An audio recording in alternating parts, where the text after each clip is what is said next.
Copeuch Inversiones, el sitio donde todos pueden invertir, y Universidad Central, 40 años formando personas, presentan Al Pan Pan. En el Mostrador Podcast, debate y conversación para comenzar tu mañana. Al Pan Pan, con Mirna Schindler. Entrevistas con los actores de hoy. El Mostrador, el poder de la independencia. ¿Cómo están ustedes? Muy buenos días. Comenzamos un nuevo capítulo de Al Pan Pan, aquí en el Mostrador.cl. Después de este largo fin de semana, tuvimos un receso ayer, retomamos entonces la actualidad y por cierto que han pasado cosas. Ya vamos a estar hablando de la salida del ministro Giorgio Jackson, de lo que se viene, cambio de gabinete para hoy, mañana reunión del presidente con Chile Vamos, etcétera. Pero quiero que nos centremos en este momento en lo que ha pasado en Argentina con estas elecciones que se llaman las famosas PASO, que son las primarias abiertas, simultáneas y obligatorias, que son, como quien dice, una primera mirada, una primera fotografía antes de las elecciones que va a tener este país, ¿verdad?, para elegir al próximo presidente. ¿Y qué ha pasado? Que el candidato de la derecha radical, estamos hablando de Javier Milei, ha obtenido una importantísima votación, más del 30%, en un país que está golpeado por temas de seguridad y, por cierto, por una altísima inflación que ya supera el más del 110%. Y queremos entender entonces este fenómeno. ¿Qué posibilidades tiene Javier Milei de llegar a ser presidente de Argentina? Que además, recordemos que el peronismo queda relegado al tercer lugar, cuestión que no se había visto, que es un hecho, por cierto, muy importante también de analizar. Y quiero pasar a presentar a mi próxima entrevistada. Ella es Lucía Miranda Laibe, académica de la Universidad Católica Silva Enríquez, docente de la Facultad Latinoamericana de Ciencias Sociales Flaxo, y además ella integra la red de politólogas. Lucía, muchísimas gracias por estar con nosotros esta mañana. Mucho gusto, Mirna. La verdad es que la pregunta con la que abriste, ¿no? ¿Cómo se dio? ¿Por qué se dio este ascenso de Milei? Es algo que venimos queriendo explorar hace tiempo. Y pensando como en elementos que podemos encontrar a lo largo de la historia, en general las derechas radicales y las extremas derechas surgen en contextos de combinación de miedo, incertidumbre. En este caso se suma la inconformidad con valores democráticos debilitados. Hay muchos análisis y, bueno, seguro que tú estás al tanto de todo esto, ¿no? No, pero dale nomás. Los discursos radicales avanzan con este bombardeo de que está hecho todo un desastre, de que no se puede progresar y que las estrategias extremas son la única respuesta. Cuando analizamos comunicacionalmente qué es lo que hizo Vox en España, cómo llegó Bolsonaro también, cómo llegó Trump, etcétera, y lo que está haciendo Milei exactamente, ¿no? Con sus propuestas radicales y delirantes, porque hay mucha gente mismo de corrientes de extrema, digamos, liberales o neoliberales acérrimos que dicen es inviable, impracticable lo que este señor propone. Entonces, este discurso de está todo hecho un desastre, en un contexto de países de la región que pospandemia evidentemente no tuvieron un buen desempeño, es que logra ser mella y por tanto prender en un electorado con mucha bronca. Lucía, quiero partir con algo que fue muy comentado, que es este discurso una vez que se conocen los resultados. Cuando él dice, te lo voy a leer para que lo comentemos, estamos al fin del modelo de la casta, basada, dice él, en esa atrocidad que dice que donde hay una necesidad hay un derecho, pero se olvida que ese derecho alguien lo tiene que pagar. Esa aberración llamada justicia social, que es injusta porque es un trato desigual ante la ley, pero además es precedida de un robo. Yo diría que esto resume, no sé si estás de acuerdo conmigo, el pensamiento medular de Milei, y quiero entender, primero que nada, si esto te sorprende, si él ya lo había dicho antes, ¿cómo crees tú que lo reciben los argentinos, que además le han dado por lo menos este triunfo previo importante? Sí, efectivamente esa frase hace referencia a una máxima peronista esgrimida en muchísimos discursos por Evita, ella siempre decía, donde hay una necesidad hay un derecho. Y efectivamente el peronismo y todo el modelo de desarrollo de Estado social, basado en el principio de justicia social y de redistribución, responde a ese principio. Es decir, que toda necesidad que la ciudadanía registre debe ser respondida con derechos que respalda el Estado. Él habla de un robo porque para él la redistribución por medio de estados fuertes es un robo en base a su visión de extrema liberal. Sin embargo, cuando miramos a lo largo de la historia y mismo de esta pandemia, los países que salieron ilesos de esta pandemia fueron las Finlandias, fueron las Alemanias, fueron países que tienen un estado de bienestar fuerte, capaz de responder con camas, con salud de manera transversal para un amplio porcentaje de manera gratuita para un amplio porcentaje de la ciudadanía. Para él, el estado de bienestar es un robo porque él está en contra del pago de impuestos. Entonces, ese es el contexto y es una, digamos, afrenta directa al peronismo que es, en este momento, es su contrincante directo porque es la base electoral que está disputando. Es decir, el piso mínimo que se habla en Argentina de electorado que el peronismo siempre tiene, es decir, que aunque le vaya mal siempre consigue, es un 35%. Milei en estas primarias acaba de tener un 30%. Él está queriendo disputar esa rama quizás más neoliberal, más reformista, como lo fue en un momento Menem en Argentina, con esa máxima, con esa declaración. Claro, Lucía, pero lo que quiero entender es lo siguiente, porque elementos hay, ¿no es cierto?, para agarrarse y para lograr adhesión ciudadana. Cuando él habla de esta casta política parasitaria e inútil, somos los únicos que queremos un cambio. La revolución liberal nos hará una potencia mundial. Y claro, tenemos un país, ¿no es cierto?, que ha estado sucesivamente sacudido por escándalos de corrupción, por una serie de eventos, ¿no es cierto?, que van desafectando a la ciudadanía con sus líderes políticos, etcétera.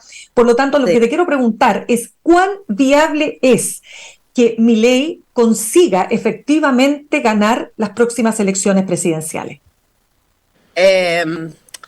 Desde confiando un poco en la sensatez de mis connacionales y viendo quizás datos de, bueno, la evolución, no es el país que más en encuestas y tal, que más denosta la democracia, digamos, en comparación con Brasil, que ha tenido una gran caída.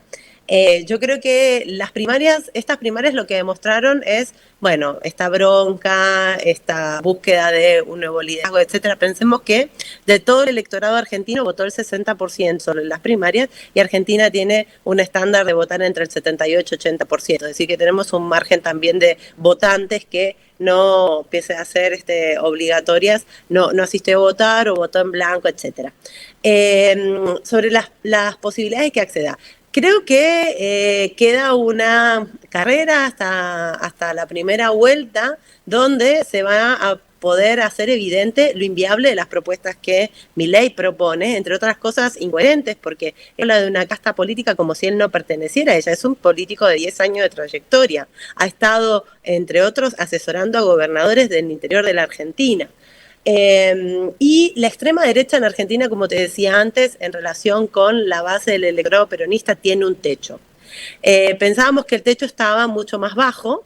Hay que ver, claro, ahora en una primera vuelta con un electorado después de estas últimas campañas, antes, cómo se dispone y cómo se fugan el resto de votos. El peronismo no va a fugar votos ni para Bullrich ni para Milei. Eso de la misma manera que hay un electorado de Larreta, ¿no? En este caso ese 10% que recibió Larreta, que en una pequeña proporción va a ir a Bullrich, pero en otra no va a ir a Bullrich, porque Larreta pensemos que fue el ejemplo de estas elecciones del discurso moderado que está también muy denostado en Argentina. Algo que si en otros países vecinos, como en Uruguay, sería un ejemplo de democracia, de ciudadanía, de diálogo político, buscar el consenso, buscar el diálogo. En Argentina eso está muy denostado. Quiero creer que el techo de Milei es un 25% de un electorado votando en una primera vuelta al completo. Esas serían como las estimaciones en función del resto de proporciones y cómo se configura cada. Claro, pero Lucía, entre Milei, ¿no es cierto?, que es el candidato de la Libertad Avanza, y Patricia Bullrich, que es Juntos por el Cambio, es decir, estamos hablando de la derecha extrema o la derecha radical junto con la derecha tradicional, ellos suman un 60%. Por lo tanto, posibilidades de que tanto uno como el otro se impongan parecieran posibles, ¿o no? Sí, teniendo en cuenta la trayectoria, Bullrich tiene muchas más posibilidades de imponerse, pero claro, es cierto que Milei está trabajando con unas redes que no son las que tenemos la costumbre de ver. Es decir, él está trabajando mucho con redes sociales, por eso también hace, aunque no solamente, pero tiene una gran conexión con jóvenes, hombres. Entonces es como más difícil de medir. Bullrich es una política que ha estado en los últimos años muy presente, tiene el apoyo de Macri, hay un electorado de derecha que ve en ella una continuidad de un modelo con el que tenía, digamos, satisfacción, porque pensemos que cuando se habla de dolarización, y que es lo que en el fondo proponen, todas las candidaturas proponen dolarización para se asumen el poder, excepto Massa. Cuando se habla de dolarización en Argentina, y la gente que apoya ese modelo, lo que está pensando es una Argentina de los 90, ¿no? Con el famoso 1 a 1, que le permitía viajar al extranjero, ahorrar en dólares, etcétera. Una movilidad de una clase media que claramente en este momento está en su peor momento, por una serie de factores, combinación de factores. Entonces, ese imaginario, no sé si lo refleja también Milei, ¿me explico? Que ese es el mayoritario. Creo que en ese sentido el perfil de Bullrich, el perfil que claramente muy apoyado por Macri, con una Bullrich que también al finalizar las elecciones manifestó su disposición a incorporar a Milei, lo felicitó por las elecciones, daría a entender que Bullrich tiene muchas más posibilidades de acceder. Perfecto. Lucía, siguiendo con el pensamiento de Milei, porque cuando uno lo lee, ¿no es cierto?, hay muchos elementos que parecen, digamos, posibles de comparar, por ejemplo, con José Antonio Cast o con Jair Bolsonaro, ¿verdad?, pero hay otros que no. Entonces me gustaría que tratáramos de entender a Javier Milei y entender ¿qué es lo que propone? Por ejemplo, tú lo acabas de decir, o sea, él está completamente en contra de aplicar impuestos, quiere reducir el Estado a su mínima expresión, quiere dejar que el Estado sea solo para seguridad y para el sistema judicial, quiere eliminar el Ministerio de Salud, el Ministerio de Desarrollo Social, el Ministerio de Educación, algo que realmente sería impensable imaginarse, por lo menos desde el candidato José Antonio Kast, ¿verdad? Entonces, ese tipo de propuestas tan radicales, ¿tienen posibilidades de ser aceptadas por un país como Argentina, que tiene un tema tan importante con los subsidios, ¿no? Con una educación que es gratuita a nivel universitario y también escolar, etcétera? ¿Es posible que un discurso así cale? No, imposible. O sea, de hecho ya hay un par de anécdotas cuando había participado Milei, comenzado su campaña para diputado, que le dio lugar al curul que él ocupa actualmente en el Congreso, donde él entró a una villa miseria, a una población, como dicen aquí en Chile, esgrimiendo que había que eliminar los planes sociales, etcétera, tal, y salió diciendo, no hay que eliminarlos. El nivel de reactividad social que puede llegar a ocurrir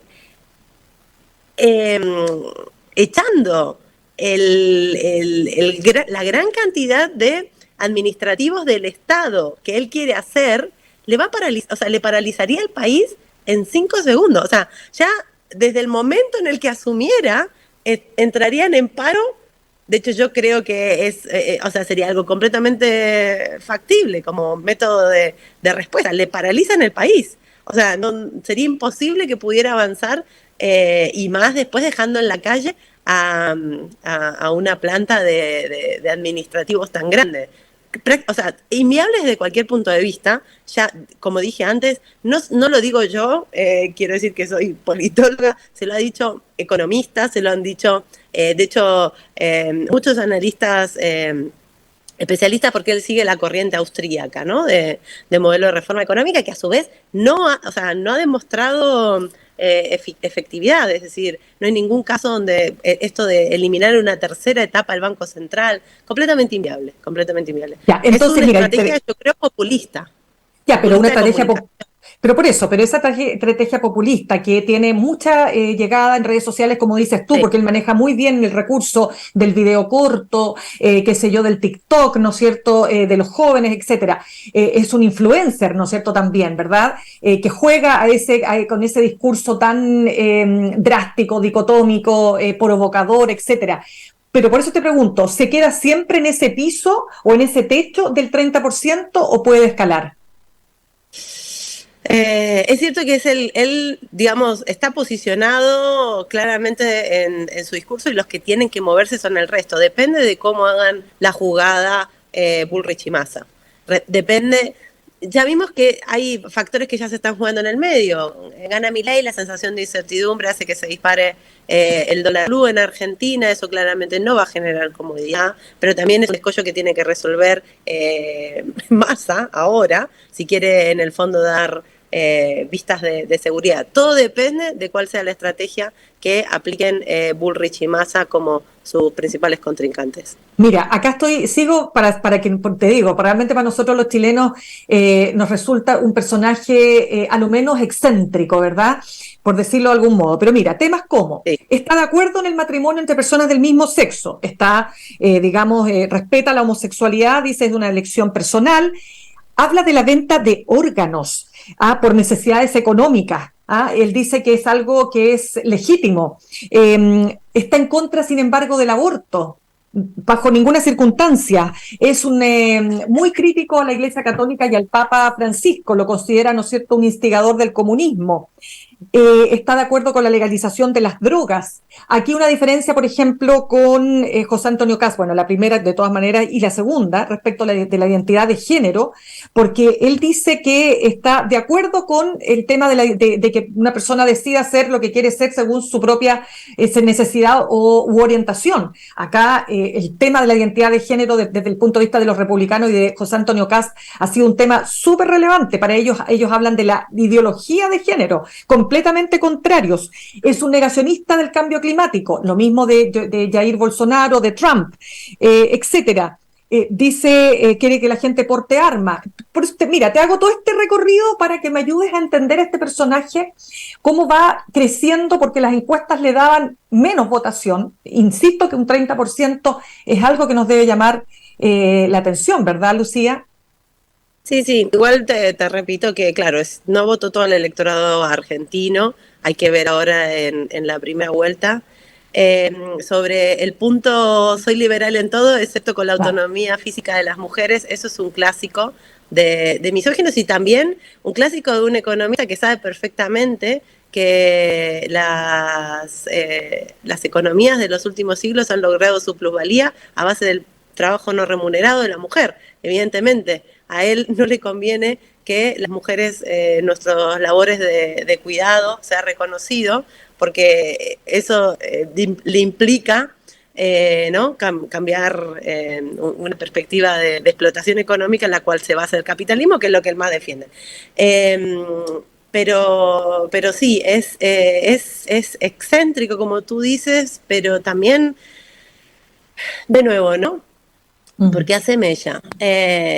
Creo que hace mella por esta sensación de descontento, por una economía muy informal que dejó. O sea, Argentina siempre se ha caracterizado por tener mucha economía informal, pero el texto de pandemia la dejó mucho más debilitada, efectivamente, porque no había espacios en los cuales salir a comerciar, el comercio ambulante, etcétera, se vio totalmente delimitado. Es inviable lo que propone y lo que me daría, lo que nos podría dar visos realmente claros de cómo se empieza ahora esta última carrera, o se modera Bullrich, ¿sí? O se modera Bullrich y capta al electorado a todo el electorado de la reta, etcétera, o hay un milagro económico que permite que Massa salga indemne y restaure un poco ¿Podría, más O sea, tú le ves posibilidades a Massa, que además es ministro de Economía, con una economía que está sumamente golpeada por la inflación y más. ¿Le ves realmente posibilidades de poder ganar las elecciones? Muy pocas. Ahora está con sus últimas cartas en las manos respecto de las negociaciones con el FMI, pero no hay nada claro en el tablero. Evidentemente esa es la opción menos probable. Claramente el oficialismo es el más derrotado, el que ha salido más derrotado de estas elecciones. Quiero preguntarte también, Con porque justa aquí, razón. sí, pues, pero quiero preguntarte por eso. Mira, la situación de la seguridad en tu país, como también en nuestro país, ¿no es cierto? Yo quiero saber si efectivamente para los argentinos la seguridad está en primer lugar, y en ese sentido te lo ligo inmediatamente con el crimen de esta niñita de 11 años que por robarle un celular la asesinaron. ¿Cuánto dirías tú que ese hecho también impactó en estos resultados? Sí, totalmente, totalmente. Evidentemente hay provincias calientes, justamente por ejemplo Santa Fe, ¿no? Donde el narcotráfico ha avanzado un montón. Los niveles de muertes, de asesinatos en Santa Fe es altísimo, altísimo en comparación con el resto de Argentina y en comparación con el resto de la región. Y claramente se desmarca por estas redes de narcotráfico que te digo, ¿no? Por eso me hace muy difícil que el discurso de Milei prenda, porque la ciudadanía también sabe que se debe poner un parate al tema del narcotráfico y él tiene una posición como laissez-faire en ese sentido que también es inviable, ¿no? Que es completamente distinta a la posición de Bullrich o incluso de Massa. Bullrich en ese sentido se caracterizó en su administración cuando estaba en Cava, en la ciudad autónoma de Buenos Aires, por ser una gran persecutora del micro y el macrotráfico. Por tanto, sí, el tema de la seguridad es un tema clave, que está muy vinculado también a las situaciones de, digamos, no cobertura de otros derechos y no llegada también del Estado a ciertas áreas. Veamos también que Milei, donde más apoyo tuvo, no fue en Buenos Aires. Que por otra parte es donde se encuentra la mayor parte del electorado, ¿no? Buenos Aires, Santa Fe, Córdoba, concentra, digamos, son las zonas decisorias, ¿no? Ganó Córdoba, efectivamente, tiene muchas posibilidades de ganar en el norte, pero como te decía, esta situación de inseguridad, con su estrategia, con su propuesta de gobierno, tampoco estaría teniendo respuesta, por tanto, no sería la propuesta que más posibilidades tendría, digamos. Lucía, pero ¿y si a pesar de todo lo que tú me señalas, gana Milei? ¿Qué pasa en Argentina? Yo creo que sería un golpe durísimo en términos de relaciones internacionales. Es como por muchos aspectos, ¿no? Que tienen que ver, sobre todo, bueno, para las mujeres, su falta de... bueno, ya hay que ver la violencia con la que se presentan entrevistas cuando su entrevistador es una mujer, etcétera. Por más que hable de la libertad, en el fondo no es digamos, es un misógino en ese sentido, ¿no? Sería un embate muy duro, un embate muy duro. Creo que la posibilidad de recuperar esta Argentina está en proyectos más sensatos, que busquen efectivamente el diálogo, porque esto también lo vemos aquí, ¿no? Cuando tienes una derecha radical que se obstina, que no está abierta al diálogo, no se puede gobernar. La gobernabilidad no avanza. Entonces, imagínate con una proporción altísima de desempleados públicos, lo único que le quedaría sería, a través del Ministerio de Seguridad, aplicar la fuerza para reprimir las demandas y demás. Vaticinio solamente es una situación apocalíptica, lo siento. Mira, pues, quiero preguntarte también, Lucía, ¿qué similitudes ves con José Antonio Kast?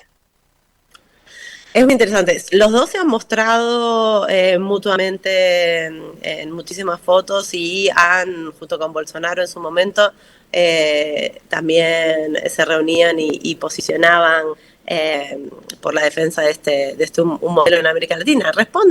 Estos liderazgos responden a lo que hablábamos al principio, ¿no? Contextos de mucho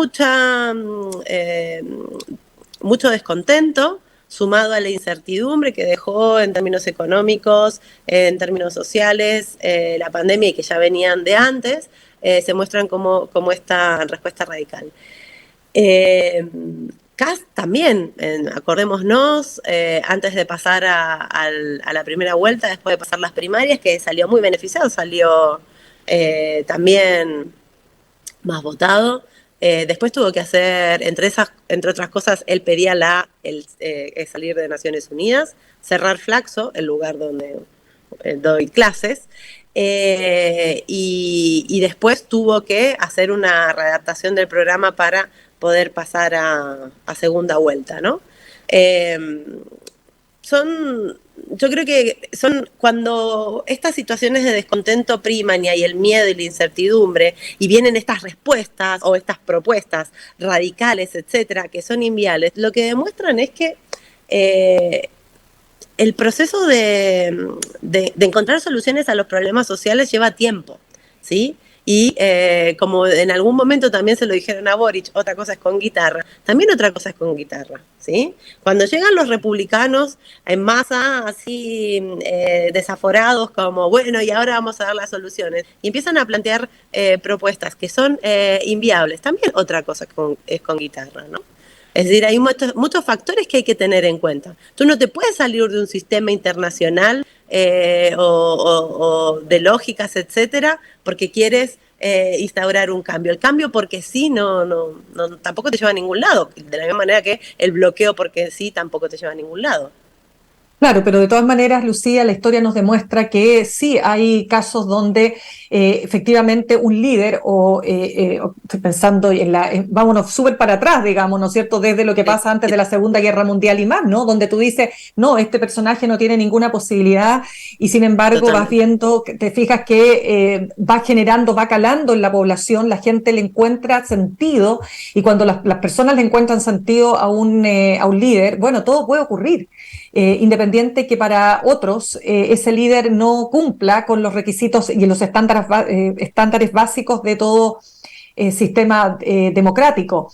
Entonces, nuevamente, por eso te pregunto, o sea, ¿esto a ti te sorprendió? ¿Te sorprendió este resultado también como le ha pasado a muchos argentinos y al mundo, por cierto? Sí. O sea, me sorprendió y me dolió teniendo en cuenta lo que te decía, confiaba más en los niveles de respeto y reivindicación de la democracia.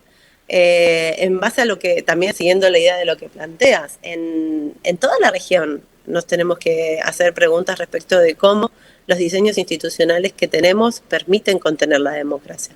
Lo vemos en México, lo vemos también en Estados Unidos, etcétera. Estados Unidos se puso un poco las pilas después de la salida de Trump para hacer revisiones a su mandato, etcétera, y todas las violaciones a los límites que le correspondían como presidente, etcétera. Pero en la región tenemos muchos problemas. Acaban de matar a un candidato presidencial en nuestro país vecino. Tenemos un problema grave que revisar respecto de cómo la institucionalidad, el diseño, pesos y contrapesos, etcétera, permite también el avance, mismo también el tema de los medios de comunicación. Ahí es terrible, pero Milei también avanza por el consentimiento que los medios de comunicación le han dado palestra, le han dado lugar sin cuestionarle, porque estos discursos delirantes, cuando los empiezas a cuestionar y empiezas a dar fundamento para demostrar que no tienen cabida, evidentemente van perdiendo peso. Pero eso no es lo que se hizo, ¿sí? Entonces también ahí como los espacios de debate tienen que... yo soy súper partidaria también de que no se puedan reproducir fake news. Es terrible el daño que hacen en la cosmovisión de la ciudadanía, que se reproduce un mensaje que es mentira, en base al cual después la ciudadanía toma decisiones. Recordemos que el derecho a información fidedigna es un derecho humano y no está siendo respetado. Ahí tenemos un porcentaje de la población muy alto que se está manejando por información falsa o parcial. Entonces, es una combinación de elementos que en el diseño de nuestra institucionalidad democrática hay ciertas medidas que tenemos que tomar si queremos impedir que puedan seguir avanzando estas estrategias totalitarias, porque son totalitarias, son autoritarias. Acceden al poder a través del voto pero una vez que se posicionan, eliminan instituciones, eliminan mecanismos de check and balance, eliminan todo espacio que pueda cuestionarles su expansión e imposición de decisiones. Ya, pues Lucía, se nos acaba el tiempo. Lucía Miranda Laipe, académica de la Universidad Católica Silva Enríquez, docente de la Facultad Latinoamericana de Ciencias Sociales, Flaxo, y además integrante de la red de politólogas. Muchísimas gracias por haber estado con nosotros esta mañana, Lucía. Gracias a ti, Mirna, mucho gusto. Que estés muy bien. Saludamos a esta hora a nuestros auspiciadores. Copeuch Inversiones te ayuda a cumplir tus metas desde 1.500 pesos y con una comisión que se acomoda a tu bolsillo. 100% digital, fácil de usar, te acompaña y con el completo control de tus fondos. Copeuch.cl, el sitio donde todos pueden invertir. Y Universidad Central, 40 años formando personas. Ven a vivir la experiencia USEN para los que buscan avanzar. Posgrados USEN, acreditada y adscrita a gratuidad. Conoce más en posgradosusen.cl. Vamos al corte y al regreso nos metemos de lleno en la agenda política nacional, el cambio de gabinete que se espera para hoy, la reunión con Chile Vamos mañana con el presidente de la República. Estaremos conversando con el diputado de Convergencia Social, Gonzalo Vinter. Ya estamos de regreso. En instantes, una nueva entrevista en Al Pan Pan con Mirna Schindler por El Mostrador Vodka.